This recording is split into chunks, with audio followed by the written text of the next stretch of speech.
थी, कौन से भाव चल रहे हैं?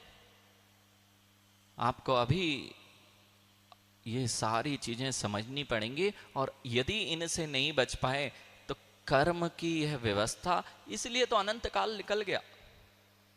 अंकित, अनंत काल से कभी भाव नहीं हुए क्या? देख लो, 30 साल से भाव हुए क्या इस तरह के? 30 तरह से जो भाव अभी बन रहे हैं, जो अंतरंग में ऐसी विशुद्धि बन रही कि अरे मैंने ये जीवन 30 साल से हुए क्या? जैसे 30 साल से नहीं हुए, ऐसे ऐसे कई 30 वर्ष अनंत काल में निकल चुके, उसमें भी नहीं हुए।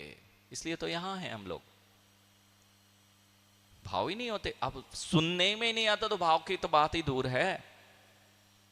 नहीं तो कषाय कर लो, इसमें आनंद मान रहे। और जो प्रवृत्ति, बड़ी चीज तो यह है कि बड़े होने पर जो प्रवृत्ति हमने ग्रहण कर ली है उसको बदल पाना बहुत कठिन है। आज कुछ चिंतन धारा चल रही थी अनिल भैया, हमें ये विचार आया कि जैसे हम अध्ययन करते हैं, तो अध्ययन कर लिया, उसको डॉक्टरी का अध्ययन कर लिया, अब बहुत बड़े कॉलेज से पढ़ के आया, फिर भी आप उसको उतनी कीमत क्यों नहीं देते?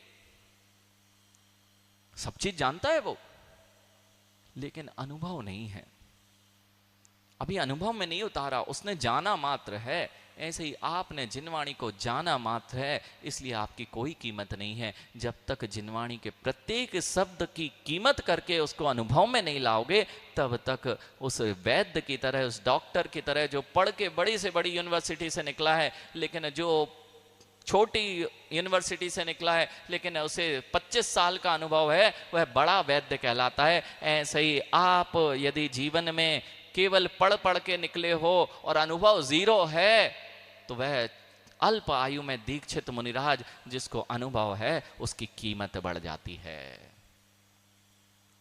और जो बच्चे, अंकित, जो बच्चे पढ़ाई के साथ में अनुभव लेके पढ़ते हैं, क्यों प्रायोगिक क्लासें होती हैं, जो बच्चे, जो बड़े बड़े कॉलेजेस होते हैं उसमें प्रायोगिक क्लासेस क्यों ली जाती हैं? क्यों भैया, जो तुमने पढ़ा थोड़ा अप्लाई तो कर लो, और जैसे ही वहां पे सीख लेता है तो उसका अच्छा पैकेज मिल जाता है। और आप जैसे बच्चे रट तो लेंगे, एग्जाम में भी पास हो जाएंगे, लेकिन अनुभव में लाते ही नहीं जिनवाणी को, इसलिए बाद में भी फेल ही कहलाते हो। इसलिए ये क्यों घटना सुनाई? ये घटना इसलिए आज आ रही थी, मैंने कहा